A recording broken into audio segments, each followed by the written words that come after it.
वाक़या मुझे ख़ुद बहुत ज़्यादा पसंद है और मैं चाहती हूँ आज आपसे शेयर करूँ, और इसी से एक मैसेज है जो आपके नज़र होगा।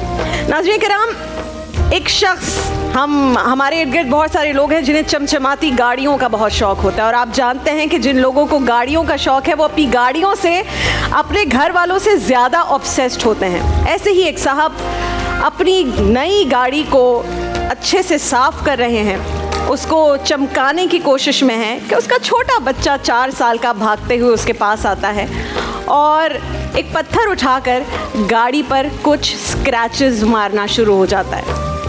वालिद ने ये देखा और उसे इतना गुस्सा आया कि उसने आउट ऑफ कंट्रोल होकर उस बच्चे को मारना शुरू कर दिया। वो बच्चा 4 साल का, आप जानते हैं कि 2 थप्पड़ भी ऐसे बच्चों को पड़ जाएं तो वो उनकी क्या हालत हो जाती है। और जब इतना जुल्म किया बाप ने तो वो बच्चा वहीं बेहोश हो गया।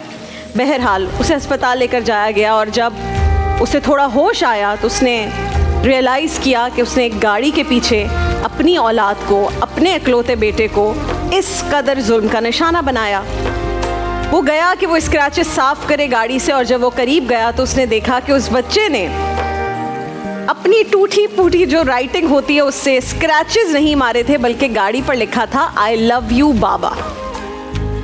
जब उसने ये देखा तो आंखों में आंसू भी आए, तकलीफ़ भी हुई, और जो पहले सिर्फ मारने की शर्मिंदगी थी अब वो दुगनी हो गई। नाज़रीन किराम, आपको पता है इस तरह के वाक़यात क्यों पेश आते हैं? इस तरह के वाक़यात इसलिए पेश आते हैं कि हम चीज़ों के पीछे अंधाधुंध भाग रहे हैं। हालांकि हम जानते हैं कि ये चीज़ें साथ नहीं देती। हम जानते हैं कि रिश्ते ताकतवर होते हैं, बुरे वक्त में रिश्ते काम आते हैं। हम इन्हीं रिश्तों के कांधों पर सवार होकर अपनी आखिरी आरामगाह तक पहुंचेंगे। लेकिन फिर भी हम एक जीते जागते इंसान के बजाय बेजान चीज़ों को ज़्यादा अहमियत देने लगते हैं। ये सोच आरज़ी तौर पर तो शायद हमें फ़ायदा पहुंचा दे, लेकिन इसका मंतकी अंजाम बिलाखिर ये निकलता है कि हम तन्हा रह जाते हैं, कोई नहीं होता। हमारे रवैयों की शिद्दत और लहजों की कड़वाहट भी रिश्तों में तोड़ फोड़ और दूरी का बाइस बन रही है। किसी शायर ने क्या खूब कहा है, रवैये मार देते हैं, ये लहजे मार देते हैं, वही जो जान से प्यारे हैं रिश्ते मार देते हैं।